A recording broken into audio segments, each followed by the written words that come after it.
10 വർഷത്തിലേറെ ജയിലിൽ കിടന്നു. അതിൽ കൂടുതൽ കാലം വധശിക്ഷ കാത്ത്. ഒടുവിൽ നിരപരാധിയെന്ന് കണ്ടെത്തിയ ഒരാൾ കുറ്റവിമുക്തനാക്കപ്പെടുന്നു എന്ന വസ്തുതയോട് നമുക്ക് കണ്ണടയ്ക്കാൻ കഴിയുമോ? 11 വർഷം മുൻപ് നടന്ന കുണ്ടറ ആലീസ് കൊലക്കേസിൽ വധശിക്ഷയ്ക്ക് വിധിക്കപ്പെട്ട ഗിരീഷ് കുമാറിനെ കുറ്റവിമുക്തനാക്കിക്കൊണ്ട് ഹൈക്കോടതി പറഞ്ഞ വാചകമാണിത്. ചെയ്യാത്ത തെറ്റിനാണ് ഗിരീഷ് എന്ന ചെറുപ്പക്കാരൻ്റെ ജീവിതം ഇരുണ്ടറയിലാക്കിയത്. ഗിരീഷ് ജയിൽ മോചിതനാകുമ്പോൾ അയാൾ ഇത്രയും നാൾ അനുഭവിച്ച നരകയാതനയ്ക്ക് ആര് കണക്ക് പറയും? ഇതുപോലെ മറ്റൊരു കേസിൽ ആലപ്പുഴ മാന്നാറിൽ കല എന്ന യുവതിയെ ക്രൂരമായി കൊലപ്പെടുത്തി പിന്നീട് നമ്മുടെ നിയമവ്യവസ്ഥയെ കബളിപ്പിച്ച് കൊലയാളികൾ സ്വൈരവിഹാരം കഴിഞ്ഞത് 15 വർഷമാണ്. ദുരൂഹതകളൊഴിയാത്ത കലാക്കൊലക്കേസിൽ തെളിവ് നശിപ്പിക്കാൻ ദൃശ്യം സിനിമ പ്രേരണയായോ? അതിലേക്ക് വിശദമായി പോകുകയാണ് പോലീസ് പെട്രോൾ. സ്വാഗതം.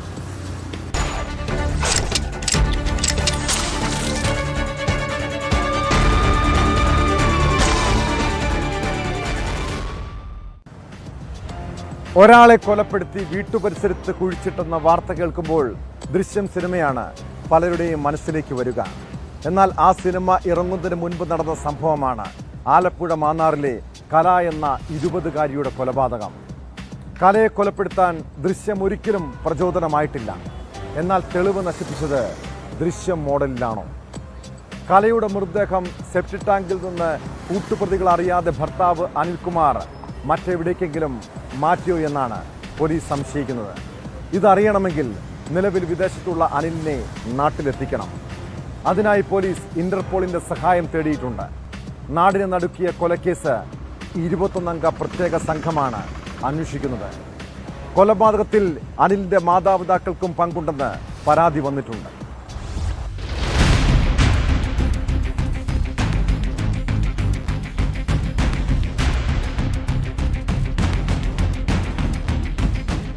SP ചൈത്ര തെരേസ ജോണിന്റെ മേൽനോട്ടത്തിൽ ചെങ്ങന്നൂർ ഡിവൈഎസ്പി നേതൃത്വം നൽകുന്ന 21-അംഗ പ്രത്യേക അന്വേഷണ സംഘമാണ് പോലീസ് കസ്റ്റഡിയിലുള്ള 3 പ്രതികളെയും ചോദ്യം ചെയ്തു വരുന്നത്.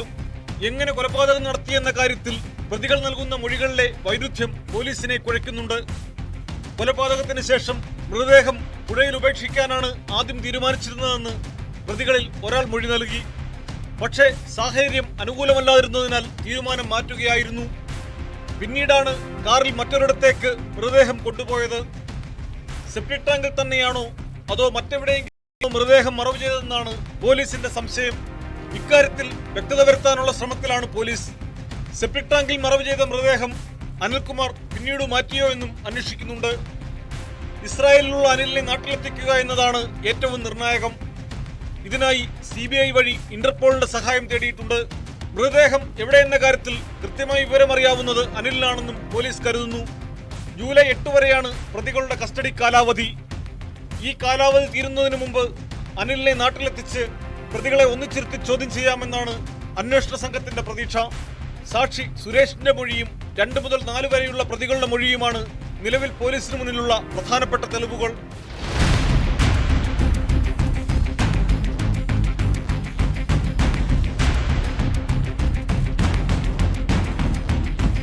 ഇതിനിടെ കേസിൽ അനിലിന്റെ മാതാപിതാക്കളുടെയും സഹോദരിയുടെയും പങ്കന്വേഷിക്കണമെന്നാവശ്യപ്പെട്ട് കലയുടെ സഹോദരൻ രംഗത്തെത്തിയിട്ടുണ്ട്. കലയുടെ സുഹൃത്തായിരുന്ന കുട്ടമ്പേരൂർ സ്വദേശിയുടെ ചോദ്യം ചെയ്യൽ പൂർത്തിയായി. കലയെ ഒടുവിൽ കണ്ടത് എറണാകുളത്ത് വെച്ചാണെന്ന് ആൺ സുഹൃത്ത് മൊഴി നൽകിയിട്ടുണ്ട്. മാന്നാറിലെ വീട്ടിൽ നിന്ന് പോയ ശേഷം കല എറണാകുളത്തെ വസ്ത്രശാലയിൽ ജോലി ചെയ്തിരുന്നെന്നും ഒരു തവണ മാത്രമാണ് ജോലി സ്ഥലത്തെത്തി കലയെ കണ്ടതെന്നുമാണ് ഇയാൾ പോലീസിനെ അറിയിച്ചത്. കലയുടെ ഭർത്താവിന്റെയും ബന്ധുക്കളുടെയും ഭാഗത്ത് നിന്ന് ഭീഷണി നേരിട്ടിരുന്നെന്നും ആൺ സുഹൃത്ത് മൊഴി നൽകിയിട്ടുണ്ട്. 15 വർഷം മുമ്പ് നടന്ന കൊലപാതകമായതുകൊണ്ട് സാഹചര്യ തെളിവുകളുടെ അടിസ്ഥാനത്തിൽ പ്രതികളെ കണ്ടെത്താൻ പോലീസിന് കഴിയില്ല. അതുകൊണ്ട് തന്നെ കേസിൽ ശാസ്ത്രീയ തെളിവുകൾ നിർണായകമാകും.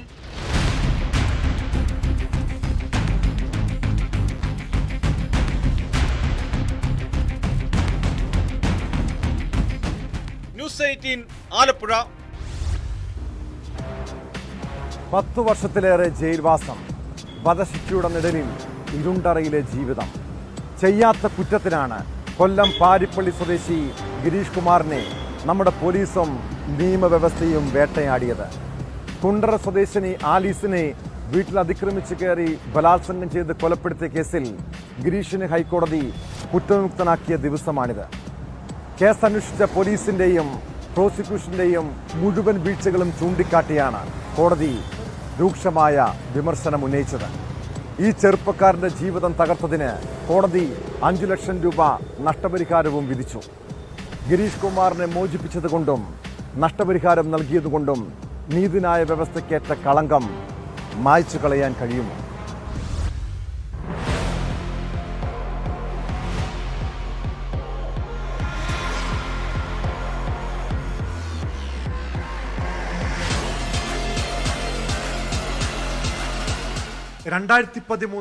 ജൂൺ 11 ഒറ്റയ്ക്ക് താമസിച്ചിരുന്ന കുണ്ടറ സ്വദേശിനി ആലീസിനെ വീട്ടിൽ അതിക്രമിച്ചു കയറി ബലാത്സംഗം ചെയ്ത് കൊലപ്പെടുത്തിയെന്ന സംഭവമുണ്ടായത്.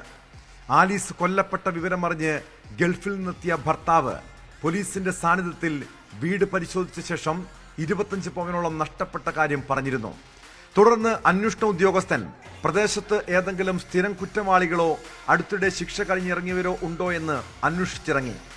അങ്ങനെയാണ് പാരിപ്പള്ളി സ്വദേശി ഗിരീഷ് കുമാറിനെ കുറിച്ച് അറിയുന്നത്. പിന്നീട് കുണ്ടറയിലെ ഒരു ബാറിൽ നിന്ന് പ്രതിയെ പിടികൂടി. പ്രതിയുടെ കുറ്റസമ്മതത്തിന്റെ അടിസ്ഥാനത്തിൽ കേസ് മുന്നോട്ട് കൊണ്ടുപോകുകയായിരുന്നു. ഗിരീഷിന്റെ കുറ്റസമ്മതം മാത്രമാണ് ഈ കേസിൽ അയാളാണ് കുറ്റവാളിയെന്ന് പോലീസ് സംശയിക്കാനും അറസ്റ്റ് ചെയ്യാനും കാരണമായത്. സ്വർണ്ണക്കടയിൽ നിന്ന് കണ്ടെടുത്ത ഒരു മാലയും വളയുമാണ് പ്രതിയുടെ പങ്കിന് തെളിവായി പ്രോസിക്യൂഷൻ പറഞ്ഞതും.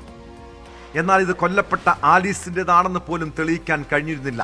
പക്ഷേ 2018 കൊല്ലം അഡീഷണൽ ജില്ലാ സെഷൻസ് കോടതി പാരിപ്പള്ളി സ്വദേശി ഗിരീഷ് കുമാറിന് വധശിക്ഷ വിധിച്ചു. പ്രതിക്ക് വധശിക്ഷ വിധിക്കുന്നതിന് വിചാരണ കോടതി പ്രധാനമായും ആശ്രയിച്ച 18ാം സാക്ഷിയായ സ്ത്രീയുടെ മൊഴിയാണ്. പ്രതി ദുർനടപ്പുകാരനും ഒറ്റയ്ക്ക് കഴിയുന്ന സ്ത്രീകളെ ലൈംഗികമായി ഉപയോഗിക്കുന്ന ആളുമാണ് എന്നായിരുന്നു മൊഴി. ഇത് ചോദ്യം ചെയ്ത് ഗിരീഷ് കുമാർ നൽകിയ ഹർജിയിലാണ് പ്രോസിക്യൂഷന് യാതൊരു തെളിവുകളും ഹാജരാക്കാൻ കഴിഞ്ഞിട്ടില്ല എന്ന് ഹൈക്കോടതി ചൂണ്ടിക്കാട്ടിയത്.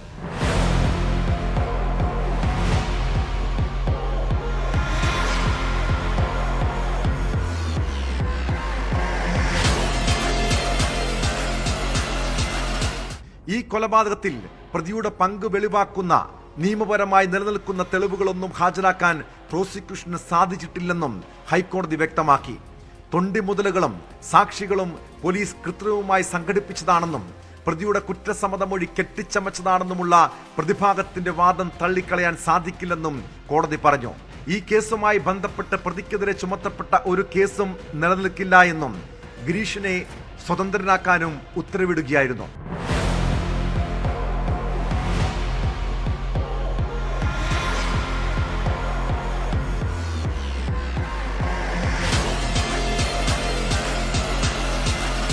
തെറ്റായ അന്വേഷണങ്ങളും കെട്ടിച്ചമച്ച തെളിവുകളും ഒരാളെ വധശിക്ഷയിലേക്ക് വരെ എത്തിക്കുമ്പോൾ പൊതുസമൂഹത്തിന് ഈ നീതിന്യായ വ്യവസ്ഥയിലുള്ള വിശ്വാസം നഷ്ടപ്പെടുമെന്നും ഹൈക്കോടതി നിരീക്ഷിച്ചു. ഗിരീഷിന് 5 ലക്ഷം രൂപ 3 മാസത്തിനകം നഷ്ടപരിഹാരം നൽകണമെന്നും വൈകുന്നതിനനുസരിച്ച് വർഷം 9% പലിശ കൂടി നൽകണമെന്നും ഉത്തരവിട്ടുകൊണ്ടാണ് ഹൈക്കോടതി ഇദ്ദേഹത്തെ വെറുതെ വിട്ടത്.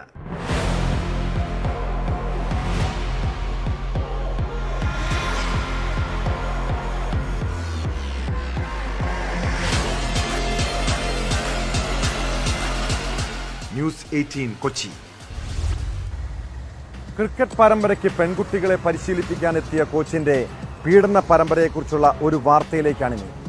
കേരള ക്രിക്കറ്റ് അസോസിയേഷന്റെ തിരുവനന്തപുരത്തെ പരിശീലകനായിരുന്ന മനുവിനെതിരെ 6 പെൺകുട്ടികളാണ് പീഡന പരാതി നൽകിയത്. പരിശീലനത്തിന്റെ മറവിൽ ഇയാൾ ഒട്ടേറെ പെൺകുട്ടികളെ ലൈംഗികമായി പീഡിപ്പിച്ചതാണ് വിവരം. ക്രിക്കറ്റ് സെലക്ഷനായി BCCIക്ക് ശരീരഘടന വ്യക്തമാക്കുന്ന ചിത്രങ്ങൾ ആവശ്യമുണ്ടെന്ന് പറഞ്ഞാണ് ഇയാൾ പെൺകുട്ടികളുടെ നഗ്ന ചിത്രങ്ങൾ കൈക്കലാക്കി പീഡിപ്പിച്ചത്. പോക്സോ നിയമപ്രകാരമുള്ള 6 കേസുകളിലും പോലീസ് പ്രതിയുടെ അറസ്റ്റ് രേഖപ്പെടുത്തി.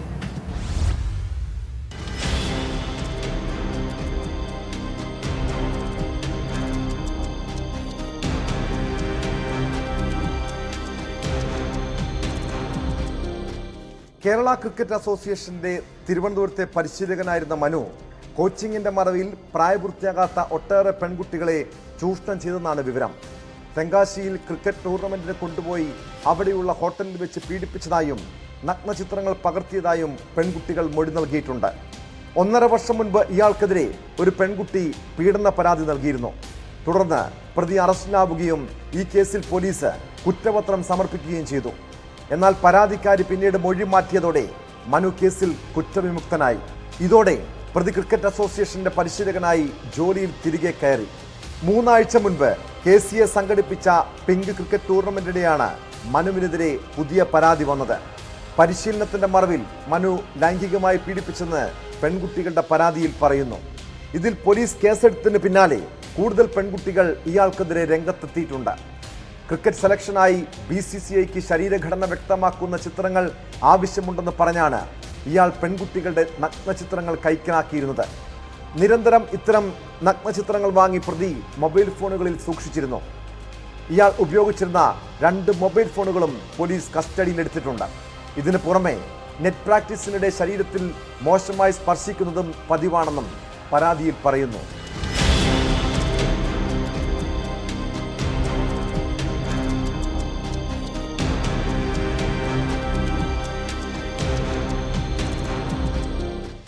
ന്യൂസ് 18 തിരുവനന്തപുരം.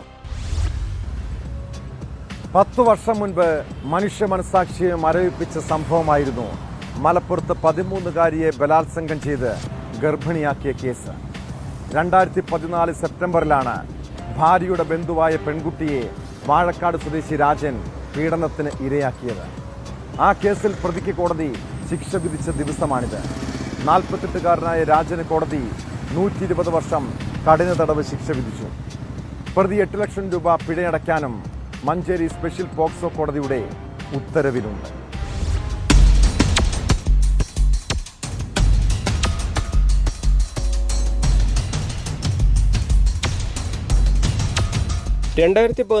സെപ്റ്റംബർ മാസത്തിലാണ് കേസിനാസ്പദമായ സംഭവം. തിരുവോണനാളിൽ ഭാര്യ വീട്ടിൽ വിരുന്നെത്തിയതായിരുന്നു വാഴക്കാട് ചെറുവായൂർ സ്വദേശി രാജൻ. ഭാര്യയുടെ ബന്ധത്തിലുള്ള പെൺകുട്ടി രാത്രി തൊട്ടടുത്ത മുറിയിൽ കിടന്നുറങ്ങുകയായിരുന്നു. സംസാരിക്കാൻ പ്രയാസമുള്ള കുട്ടിയെ പ്രതി വായ പൊത്തി പിടിച്ച ശേഷം ബലാത്സംഗത്തിനിരയാക്കി. 2 ആഴ്ചയ്ക്ക് ശേഷവും സമാന രീതിയിൽ കുട്ടിയെ ലൈംഗിക പീഡനത്തിനിരയാക്കി. ആഴ്ചകൾക്ക് ശേഷം ശാരീരിക അസ്വാസ്ഥ്യം പ്രകടിപ്പിച്ച കുട്ടിയെ മാതാവ് ആശുപത്രിയിൽ കൊണ്ടുപോയി. പരിശോധിച്ച ഡോക്ടർ കുട്ടി ഗർഭിണിയാണെന്ന് കണ്ടെത്തിയതിനെ തുടർന്ന് മെഡിക്കൽ കോളേജിലേക്ക് റഫർ ചെയ്തു. മെഡിക്കൽ കോളേജ് ആശുപത്രി അധികൃതരാണ് വിവരം പോലീസിൽ അറിയിച്ചത്. കൊണ്ടോട്ടി സബ് ഇൻസ്പെക്ടറായിരുന്ന K ശ്രീകുമാർ രജിസ്റ്റർ ചെയ്ത കേസിൽ ഇൻസ്പെക്ടർമാരായിരുന്ന Sunny Chacko, B Santhosh, PK Santhosh, MC Pramod എന്നിവരാണ് അന്വേഷണം നടത്തിയത്. ഇന്ത്യൻ ശിക്ഷാ നിയമത്തിലെ 3 വകുപ്പുകളിലും പോക്സോ ആക്ടിലെ 1 വകുപ്പിലുമാണ് ശിക്ഷ. 4 വകുപ്പിലും 30 വർഷം വീതം കഠിന തടവ്, 2 ലക്ഷം രൂപ വീതം പിഴ എന്നിങ്ങനെയാണ് ശിക്ഷ. പിഴയടയ്ക്കാത്ത പക്ഷം ഓരോ വകുപ്പിലും 3 വർഷം വീതം അധിക തടവും അനുഭവിക്കണം. തടവ് ശിക്ഷ ഒരുമിച്ച് അനുഭവിച്ചാൽ മതി.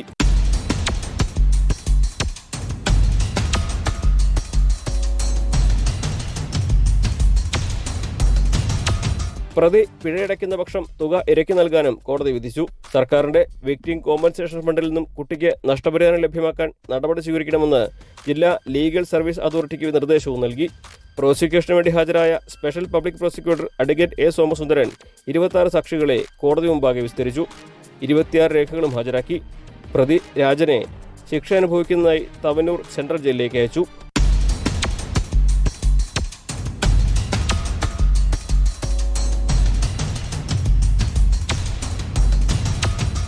ന്യൂസ് 18 മലപ്പുറം. കണ്ണൂർ പയ്യന്നൂരിലെ ഫിസിയോതെറാപ്പി സെന്ററിൽ വെച്ച് പീഡനം. പരാതിയും പ്രതിയുടെ അറസ്റ്റും ഉണ്ടായതിനു പിന്നാലെ ഇരയ്ക്കെതിരെ സൈബർ ആക്രമണം. പയ്യന്നൂർ പീഡനക്കേസിൽ ഇരയെ തിരിച്ചറിയുന്ന തരത്തിലുള്ള വീഡിയോ ദൃശ്യങ്ങൾ പ്രചരിപ്പിച്ചതാണ് പരാതി. കേസിലെ പരാതിക്കാരിയായ യുവതിയാണ് മുഖ്യമന്ത്രിക്കും ജില്ലാ പോലീസ് മേധാവിക്കും ഈ വിഷയം ഉന്നയിച്ച് പരാതി നൽകിയത്. കോൺഗ്രസ് പോരാളി എന്ന ഫേസ്ബുക്ക് പേജിലും മറ്റും ദൃശ്യങ്ങൾ പ്രചരിപ്പിച്ചുവെന്നും പരാതിയിൽ പറയുന്നു.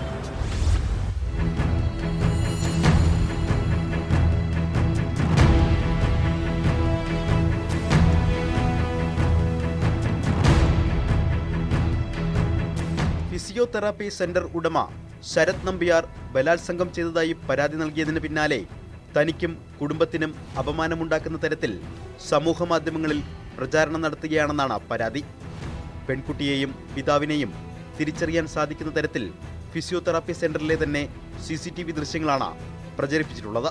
രേഷ്മ ശരത് ഡോക്ടർ വരുൺ നമ്പ്യാർ എന്നിവർക്കും കോൺഗ്രസ് പോരാളികൾ എന്ന ഫേസ്ബുക്ക് പേജ്, പിലാത്തറ.com എന്നിവയ്ക്കും എതിരെയാണ് പരാതി.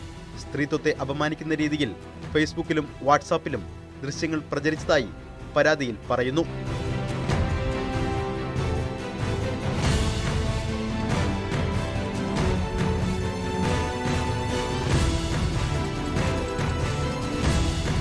ഫിസിയോതെറാപ്പി ചെയ്യാനെത്തിയ പെൺകുട്ടിയെ പീഡിപ്പിച്ചു എന്ന പരാതിയിൽ കഴിഞ്ഞ ദിവസമാണ് ആരോഗ്യ വെൽനസ് ക്ലിനിക് ഉടമ ശരത് നമ്പ്യാരെ പോലീസ് അറസ്റ്റ് ചെയ്തത്. പീഡനക്കേസിലെ പ്രതി പയ്യന്നൂരിലെ കോൺഗ്രസ് നേതാവിന്റെ മകൻ ആയതുകൊണ്ട് തന്നെ കേസിനെ രാഷ്ട്രീയമായി പ്രതിരോധിക്കാൻ ശ്രമിക്കുകയാണ് ഒരു വിഭാഗം. പീഡന വിവരം പുറത്തറിഞ്ഞതോടെ സ്ഥാപനം തല്ലിത്തകർത്ത കേസിൽ 5 പേരെ പയ്യന്നൂർ പോലീസ് അറസ്റ്റ് ചെയ്തിരുന്നു.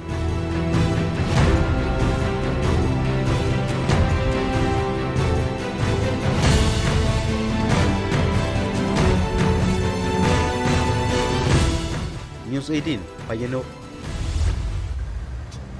കുടുംബ തർക്കത്തിനിടെ ഭാര്യാമാതാവിനെ മരുമകൻ കൊലപ്പെടുത്തിയെന്ന ഒട്ടേറെ വാർത്തകൾ നമ്മൾ കേൾക്കാറുണ്ട്.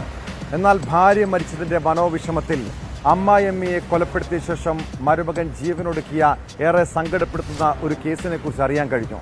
തിരുവനന്തപുരം കോവളത്താണ് 76-കാരിയെ കൊലപ്പെടുത്തിയ ശേഷം മരുമകൻ തൂങ്ങി മരിച്ചത്. വണ്ടിത്തടത്ത് വാടകയ്ക്ക് താമസിച്ചിരുന്ന സാബുലാൽ, പാൽക്കുളങ്ങര സ്വദേശിനി ശ്യാമള എന്നിവരാണ് മരിച്ചത്. ഭാര്യയുടെ വേർപാട് തന്നെ തളർത്തി, ഇനി പിടിച്ചു നിൽക്കാനാകില്ല എന്ന് സാബുലാലിന്റെ ആത്മഹത്യാക്കുറിപ്പിൽ പറയുന്നു.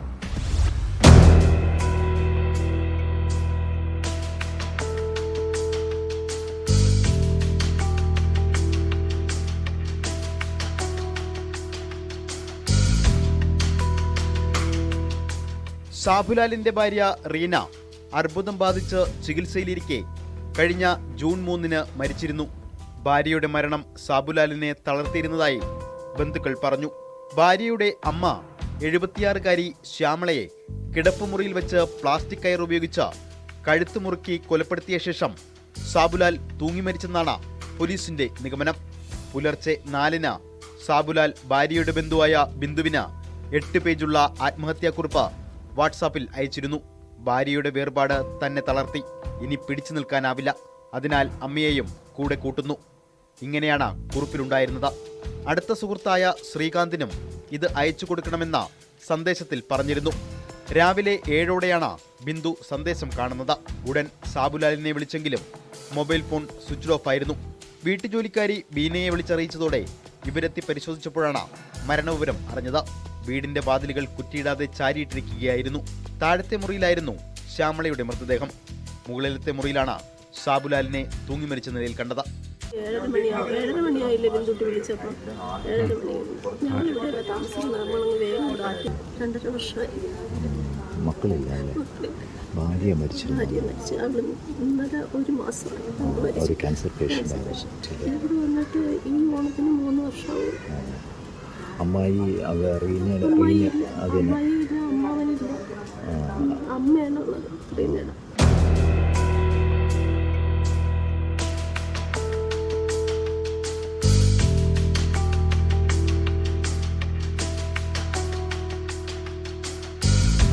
കോവളം SHO സജീവ് ചെറിയാൻ, SIമാരായ സുരേഷ് കുമാർ എന്നിവരുൾപ്പെട്ട പോലീസ് സംഘം സ്ഥലത്തെത്തി പരിശോധന നടത്തി. ഫോറൻസിക് ഉദ്യോഗസ്ഥരും തെളിവുകൾ ശേഖരിച്ചു. ഇൻക്വസ്റ്റിന് ശേഷം മൃതദേഹങ്ങൾ മെഡിക്കൽ കോളേജ് ആശുപത്രി മോർച്ചറിയിലേക്ക് മാറ്റി. സംഭവത്തിൽ കൂടുതൽ അന്വേഷണം നടന്നുവരുന്നതായി പോലീസ് പറഞ്ഞു.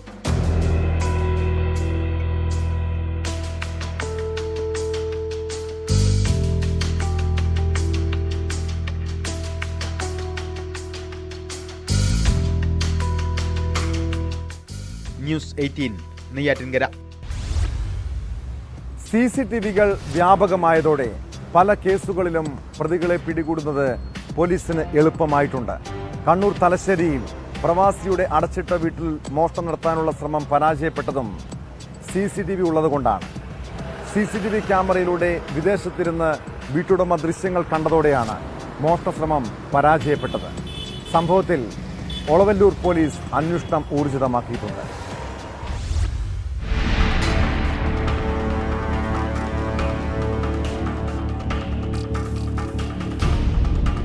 തലശ്ശേരി കൊളവല്ലൂർ സെൻട്രൽ കുന്നത്തുപറമ്പിലെ സുനിൽകുമാറിന്റെ വീട്ടിൽ കഴിഞ്ഞ ദിവസം രാത്രി 9-ഓടെയാണ് സംഭവം. വീടിന്റെ പിൻവശത്തെ വാതിൽ തകർത്താണ് മോഷ്ടാക്കൾ അകത്ത് കടന്നത്. 2 പേരാണ് മോഷണത്തിനെത്തിയത്.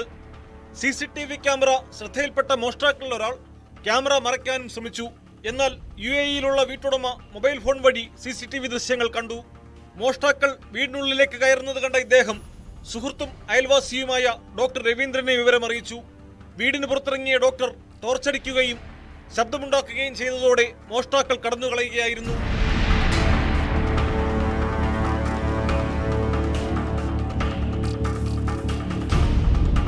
സ്ഥലത്തു നിന്ന് പോലീസ് കമ്പിപ്പാര കണ്ടെത്തി. മോഷ്ടാക്കളിൽ ഒരാൾ ടീഷർട്ടും പാൻസും ധരിച്ച് മുഖം ടവൽ കൊണ്ട് മറച്ച നിലയിലായിരുന്നു. വീടിന്റെ മുൻഭാഗത്തെ ഗേറ്റ് അടച്ചിട്ട നിലയിൽ തന്നെയാണ്. നേരത്തെയും ഈ വീട്ടിൽ മോഷണ ശ്രമം നടന്നിരുന്നു. സംഭവത്തിൽ കൊളവല്ലൂർ പോലീസ് അന്വേഷണം ഊർജിതമാക്കി.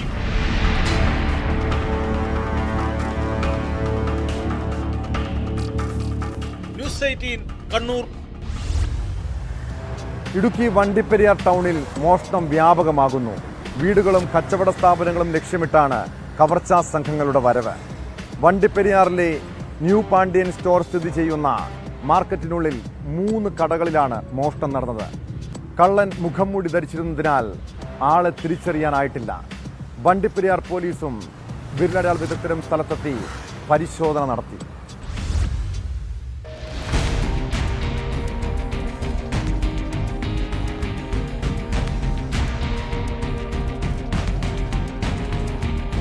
രാവിലെ വ്യാപാര സ്ഥാപനം തുറക്കാനെത്തിയപ്പോഴാണ് കടയുടമകൾ മോഷണം നടന്ന വിവരമറിയുന്നത്.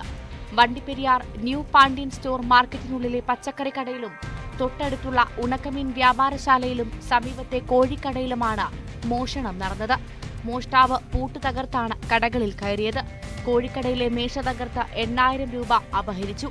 വ്യാപാരികളുടെ പരാതിയിൽ വണ്ടിപ്പെരിയാർ പോലീസ് കേസെടുത്ത് അന്വേഷണവും ആരംഭിച്ചു. വിരലടയാള വിദഗ്ധരും സ്ഥലത്തെത്തി പരിശോധന നടത്തി.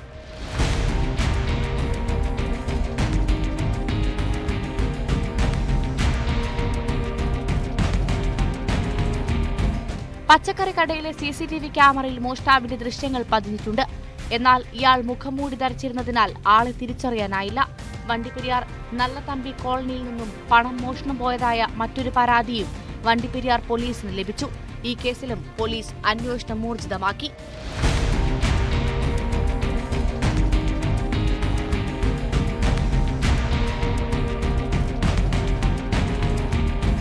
ന്യൂസ് 18 ഇടുക്കി. ഒരു ഹോട്ടലിൽ ഭക്ഷണം കഴിക്കാൻ പോകുമ്പോൾ പഴകിയ ഭക്ഷണമാണ് ലഭിക്കുന്നതെങ്കിൽ സാധാരണ നമ്മൾ എന്തു ചെയ്യും? ചിലപ്പോൾ അവിടെ ബഹളമുണ്ടാക്കും, അല്ലെങ്കിൽ പോലീസിലോ ഭക്ഷ്യസുരക്ഷാ വകുപ്പിലോ പരാതി നൽകും. എന്നാൽ മലപ്പുറം തിരൂർ സ്വദേശിയായ ജിഷാദ് തനിക്ക് ഹോട്ടലിൽ നിന്നും അഴുകിയ മാംസം കിട്ടിയതോടെ പരാതി മാത്രമല്ല നൽകിയത്, ഉപഭോക്തൃ കോടതിയിൽ നിയമ പോരാട്ടവും നടത്തി. ഒടുവിൽ കോട്ടക്കലിലെ സാൻകോസ് റെസ്റ്റോറൻറ്റിന് മലപ്പുറം ജില്ലാ ഉപഭോക്തൃ കമ്മീഷൻ 50,000 രൂപ പിഴയുമിട്ടു. ഹോട്ടലിനെതിരെ നിയമ പോരാട്ടം നടത്തിയ ജിഷാദ് ന്യൂസ് 18 വളാഞ്ചേരി മേഖലാ റിപ്പോർട്ടറാണ്.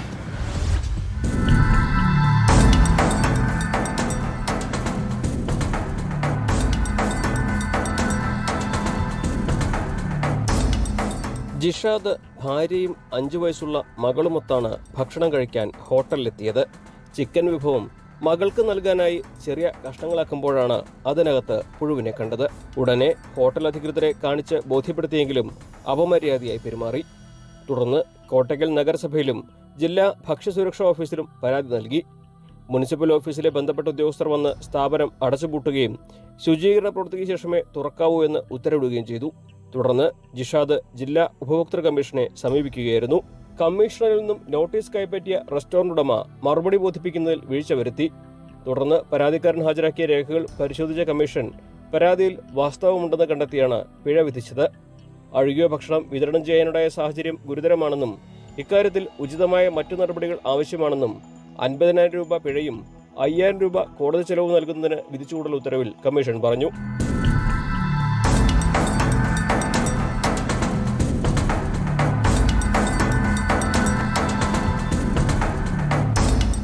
ഒരു മാസത്തിനകം പിഴ അടയ്ക്കാതിരുന്നാൽ പരാതി തീയതി മുതൽ 12% പലിശയും നൽകണമെന്ന് കെ മോഹൻദാസ് പ്രസിഡന്റും പ്രീതി ശിവരാമൻ, CV മുഹമ്മദ് ഇസ്മായിൽ എന്നിവർ അംഗങ്ങളുമായ കമ്മീഷൻ ഉത്തരവിട്ടു. നേരത്തെ ഹോട്ടൽ ഉടമകൾ ജിഷാദിനെതിരെ മാനനഷ്ടത്തിന് കേസ് നൽകുകയും തെറ്റായ പ്രചരണം നടത്തുകയും ചെയ്തിരുന്നു. ജില്ലാ ഉപഭോക്തൃ കമ്മീഷന്റെ അനുകൂല വിധി കൂടി വന്നതോടെ യഥാർത്ഥ വസ്തുത പുറത്തു വന്നിരിക്കുകയാണ്.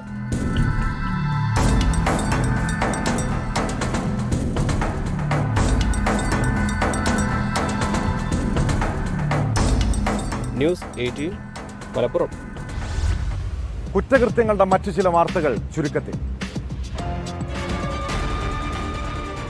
തിരുവനന്തപുരം വെള്ളനാട് പട്ടാപ്പകൽ വീട്ടിൽ മോഷണം. വാളിയമഠം വയലോരത്തിൽ ശ്രീജിത്തിന്റെ വീട്ടിൽ നിന്ന് കവർന്നത് 3.5 പവൻ സ്വർണവും ക്യാമറയും അടക്കമുള്ളവ.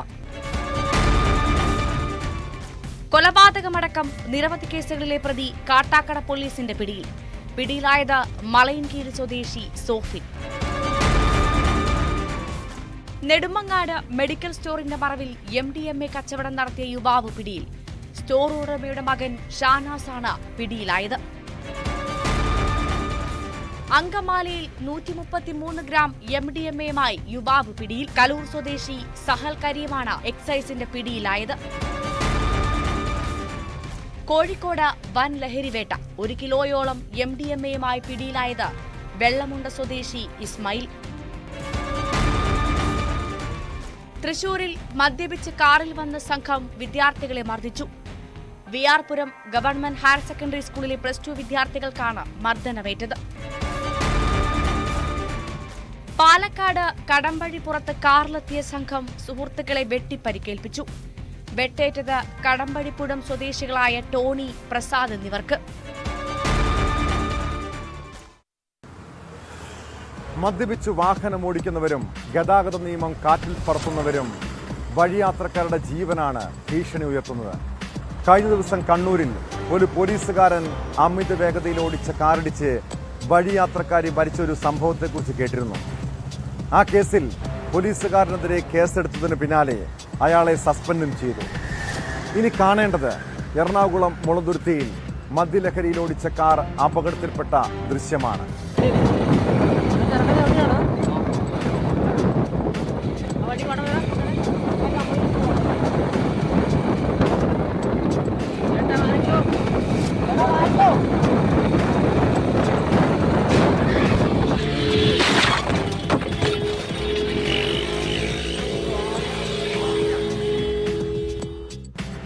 മുളന്തുരുത്തി സ്വദേശി തമ്പി ഓടിച്ച വാഹനമാണ് അപകടത്തിൽപ്പെട്ടത്. പല വാഹനങ്ങളിലും കാർ തട്ടുന്നത് ദൃശ്യങ്ങളിൽ വ്യക്തമാണ്. ഗുരുതരമായി പരിക്കേറ്റ തമ്പിയെ ആശുപത്രിയിൽ പ്രവേശിപ്പിച്ചു. സാധാരണ ഒരു വാഹനം ഇടിച്ച് മരണം വരെ സംഭവിച്ചാലും മനഃപൂർവ്വമല്ലാത്ത നരഹത്യാ കുറ്റം മാത്രമാണ് ചുമത്തുക. എന്നാൽ ഇതുപോലെ നിയമലംഘനം നടത്തുന്നവർക്ക് കടുത്ത ശിക്ഷ ഉറപ്പാക്കുന്ന രീതിയിൽ ഗതാഗത നിയമങ്ങളിൽ മാറ്റം കൊണ്ടുവരണം. ഇതോടെ ഇന്നത്തെ പോലീസ് പട്രോൾ പൂർണ്ണമാകുന്നു. നമസ്കാരം.